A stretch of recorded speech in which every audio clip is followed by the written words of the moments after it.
Hello, my dear students of third preparatory. I wish that all of you have got a nice holiday and returned back to our new term, fresh and active enough. And today we are going to start our syllabus, which is about the circle. Let us start by the first lesson, which is some basics and concepts on the circle and the relation between point and a straight line with respect to a circle. Let us start. What about the basic definitions and concepts and the relation between a point and a straight line and a circle with respect to another? First of all, what about the circle? Yes, the circle, it is set of points in a plane which are at equal distances from a fixed point in this plane. And here we can see that this fixed point is called the center of the circle as shown in front of you. Then this constant distance is called the radius length. Then when you draw a circle, what about set of points outside the circle? Yes, look carefully. They are the points C, E, and H. Then, what is meant by the surface of the circle? Surface of the circle means the set of points on the circle union the set of points of the circle. The union of the points on the circumference of the circle and inside the circle means the surface of the circle. Then in the opposite figure, try to complete.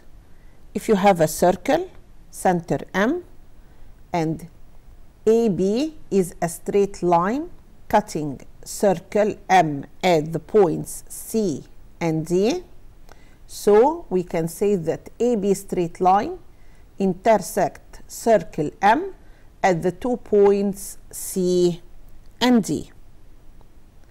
But if I ask you, what about AB straight line intersect surface of circle M?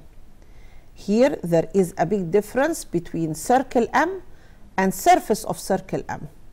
Surface of circle M means set of points on the circle and inside the circle. So here we can say that the intersection will be CD line segment. Then try to have a definition. What about radius of circle? Radius of circle, it is a line segment joining a point on the circle with its center.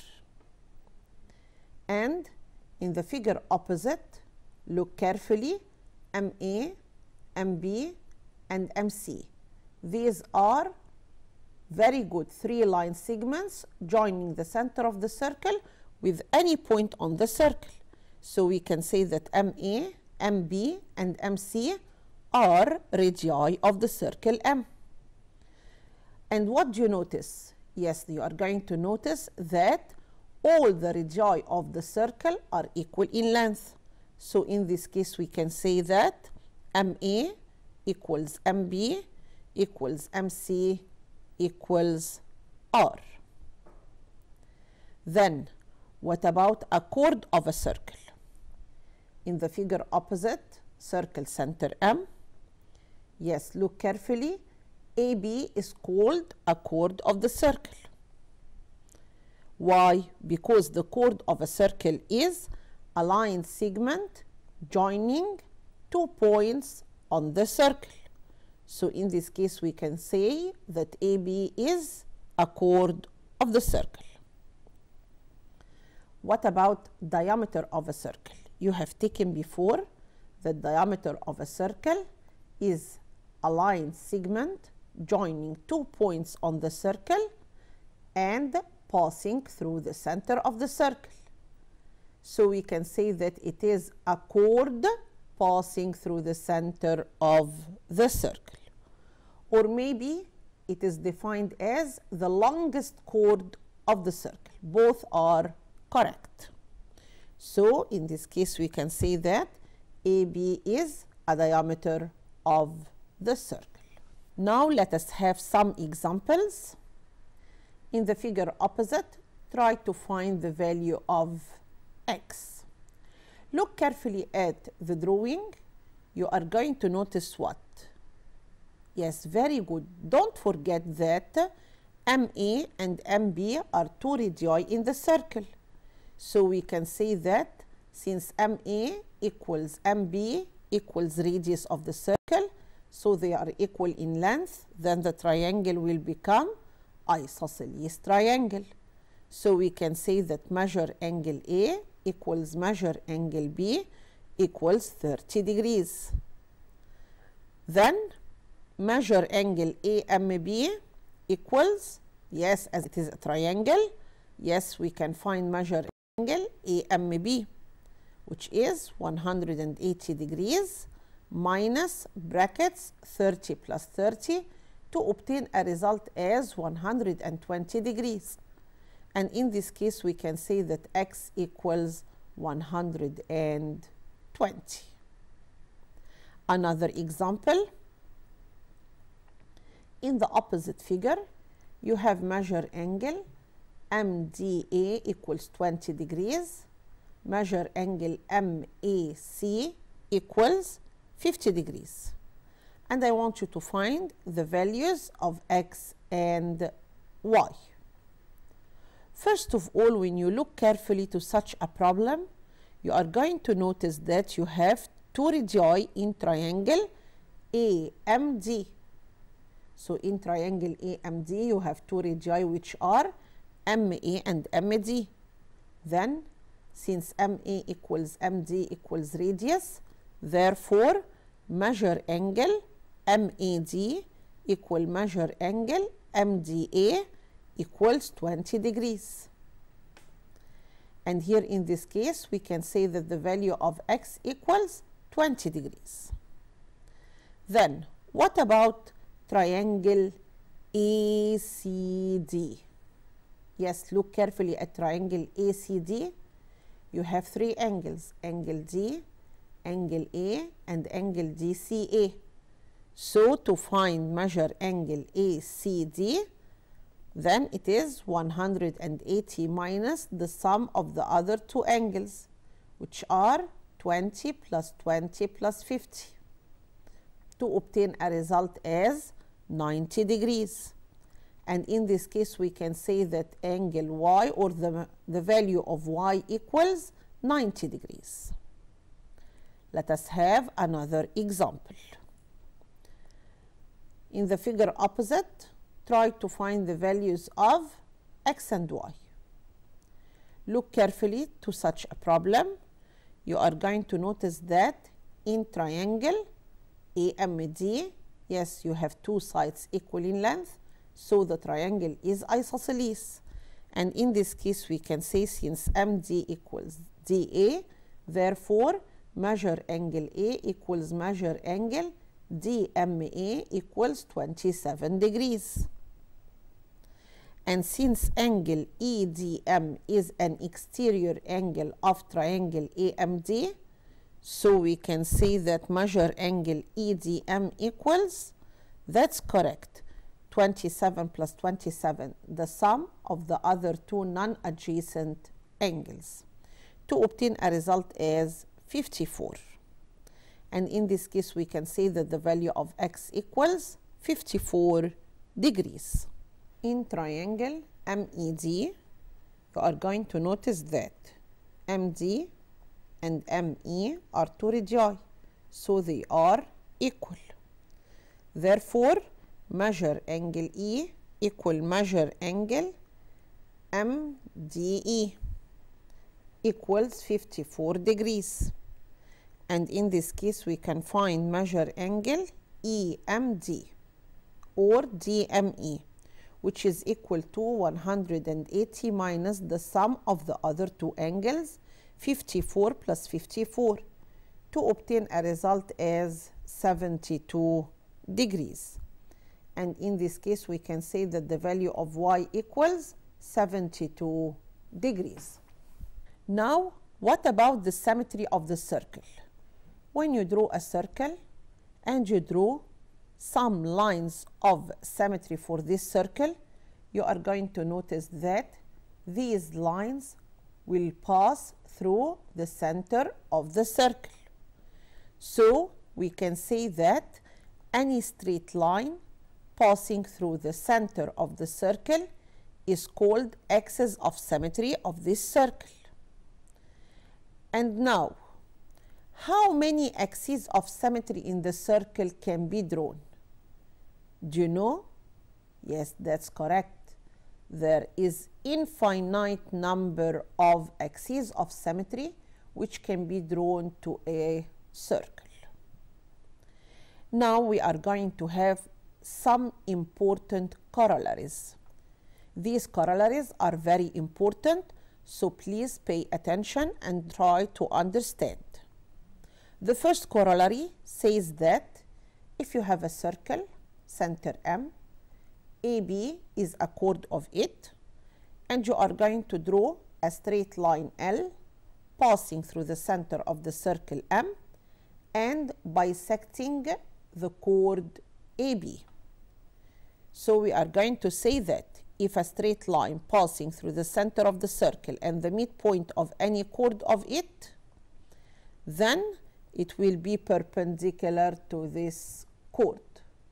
So as AC equals CB and L passes through the center, so we can say that L is perpendicular to AB. Then, what about the second corollary? The second corollary says that if you have a circle, center M, AB is a chord of it, and you are going to draw a straight line L passing through the center and perpendicular to the chord. So, if a straight line passing through the center of the circle and perpendicular to any chord of it bisects this chord, what does it mean? It means that if L is perpendicular on AB and also L is passing through the center of the circle, therefore AC equals CB, and this means that C will be the midpoint of AB. The last corollary says that if you have a circle, center, and you have AB is a chord of it, draw the straight line L perpendicular to the chord AB and bisect it, so this straight line will pass through the center of the circle. Then this will be the perpendicular bisector of any chord of a circle must pass through the center of the circle. And this will lead us to L is perpendicular to AB and AC equals CB. So the straight line L passes through the center of the circle.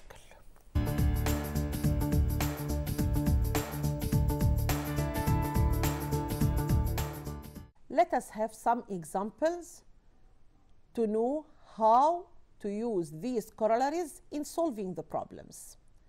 The first example, in the figure opposite, you are going to notice that AB and AC are two chords of the circle, X midpoint of AB, Y midpoint of AC, measure angle A equals 60 degrees, and I want you to find measure angle XMY. First of all, we have taken that if M is the center of the circle and we draw a line bisecting a chord of it, this line must be perpendicular. So we can say that since AX equals XB and M is the center of the circle, therefore measure angle MXA equals 90 degrees. By the same way, as AY equals YC, so we can say that measure angle MYA equals 90 degrees. And as the figure, that's correct, the figure AXMY is a quadrilateral. In this case, we know that all the angles, the sum of the measures of the angles of the quadrilateral equal 360 degrees. So we can now find measure angle XMY. How? 360 minus the sum of 90 plus 90 plus 60 to obtain a result as 120 degrees. Another example. In the figure opposite, try to find the length of AB. First of all, look carefully. Yes, MC is perpendicular on AB. This means that triangle MCB is right angle triangle. So, in triangle MBC, since measure angle MCB equals 90 degrees, therefore we can use Pythagoras theorem to find the length of BC. So BC to the power of 2 equals MB to the power of 2 minus MC to the power of 2, which is 13 to the power of 2 minus 5 to the power of 2, to obtain a result as 169 minus 25, which is equal to 144. By taking square root for both sides, so we can find that BC equals 12 centimeters. Then, since M is the center of the circle, now we can find that since MC is perpendicular on AB, therefore, that's correct, AC equals CB. And in this case, we can find the length of AB as 12 plus 12 equals 24 centimeters. Let us have another example. In the figure opposite, try to prove that AC equals BD. First of all, look carefully to the figure. You are going to notice that you have two circles, a larger one with a chord AB and a smaller circle with a chord CD. So we can say in the large circle, since M is the center of the circle and ME is drawn perpendicular on AB, you are going to notice that AE equals, that's correct, EB. Then in the small circle, M is the center of the circle also, and ME is perpendicular on CD. Therefore, CE equals ED. You are going to notice that you can subtract. In the small circle, you are going to notice that since ME is perpendicular on CD, therefore, that's correct, CE equals ED.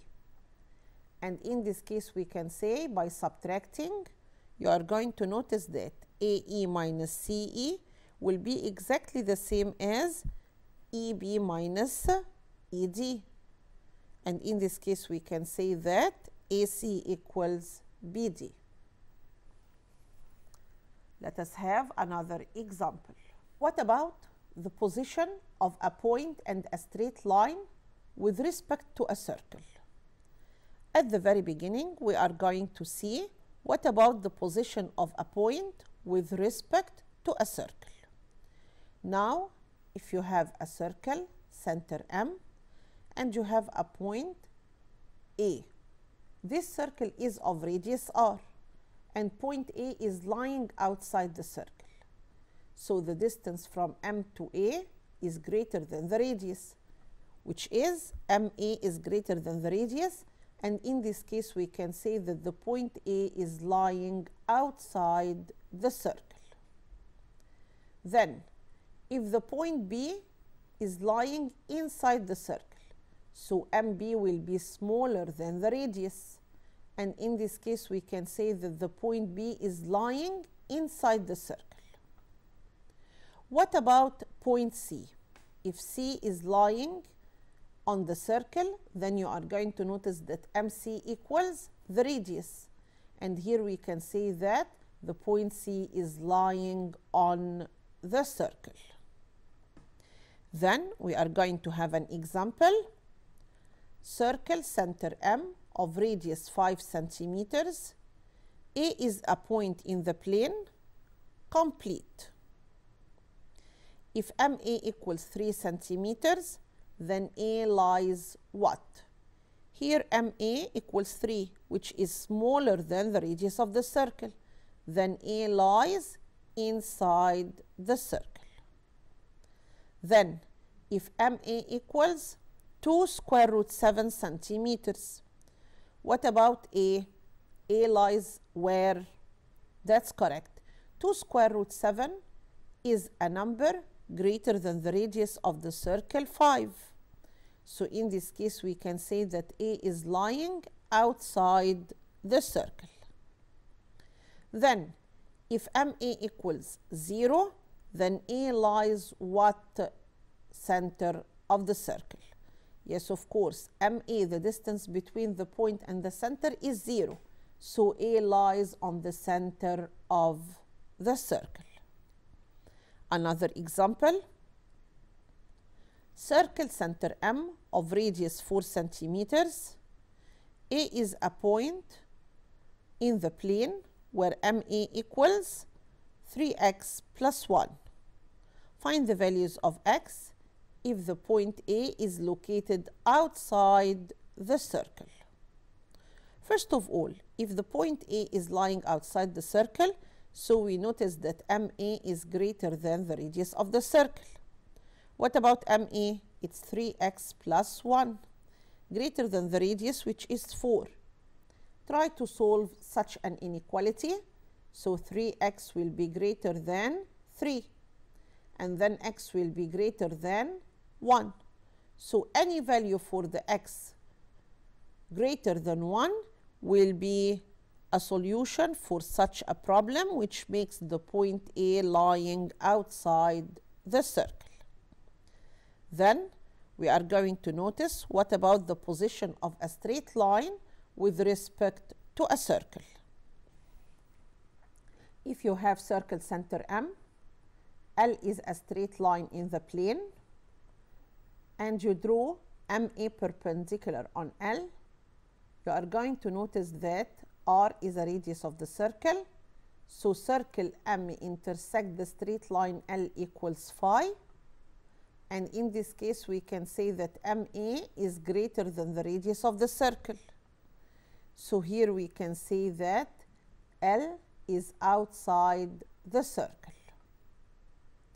Then, if you have circle center M, L is a straight line drawn touching the circle, and MA is drawn perpendicular on L, you are going to notice that circle M intersect L equals only one point, which is A, and MA equals the radius of the circle. In this case, we can say that L is called tangent to the circle, as it touches the circle at only one point. Then, if you have circle center M, L is a straight line intersecting the circle at the points C and D, and we are going to draw MA perpendicular on CD. So circle M intersect the straight line L equals C and D. And here you are going to notice that MA is smaller than the radius of the circle, so L is called secant to the circle. Please take care and try to find the difference between tangent of a circle, secant of a circle. Now let us have some examples. M is the center of circle whose radius is 7 centimeters. MA is perpendicular on L. A belongs to L. Complete. If MA equals 4 square root 3 centimeters, then L is what? 4 square root 3 is smaller than the radius of the circle. So here MA is smaller than the radius of the circle, then L is called secant of the circle. What about MA equals 3 root 7 centimeters? Then L is what? 3 root 7 centimeters is a number greater than the radius of the circle 7. So in this case, we can say that L is outside the circle. Then, if 2ma minus 5 equals 9, then L is called what? First of all, try to solve the equation. So we can say that 2ma minus 5 equals 9, then 2ma equals 14. And in this case, we can say that ma equals 7, which is equal to the radius of the circle. And in this case, we can say that L is a tangent to the circle. Now, a very important note you must take care of, which says that if you have a tangent to a circle, like that in front of you, and MA is a radius of this circle, then MA will be perpendicular on the straight line L at the point of tangency A. So a tangent to the circle is perpendicular to its radius at its point of tangency. And here we can say that MA is perpendicular on L. Another important note which says that if you have circle, then the two tangents drawn at the endpoints of the diameter are parallel. How? If you have a circle like that in front of you, center M, AB is a diameter, we are going to draw two straight lines, L1 and L2, at the endpoints of the diameter AB. Then what about L1 and L2? L1 will be parallel to L2 as AB is a diameter of the circle. Let us have an example.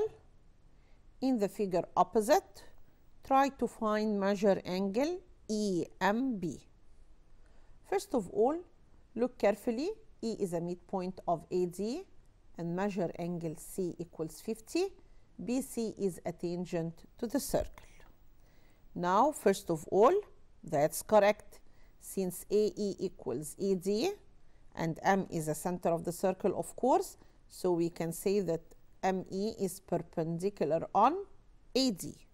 So measure angle MED equals 90 degrees. And as MB equals radius, that's correct, and BC is a tangent, so we can say that measure angle MBC equals 90 degrees. Then since BMEC is a quadrilateral, so we can find measure angle BME as 360 minus the sum of the other three angles, which are 90 plus 90 plus 50, to obtain a result as 130 degrees, which is the measure of angle BME. By the end of this example, we reached the end of our lesson today. We'll meet very near. Goodbye.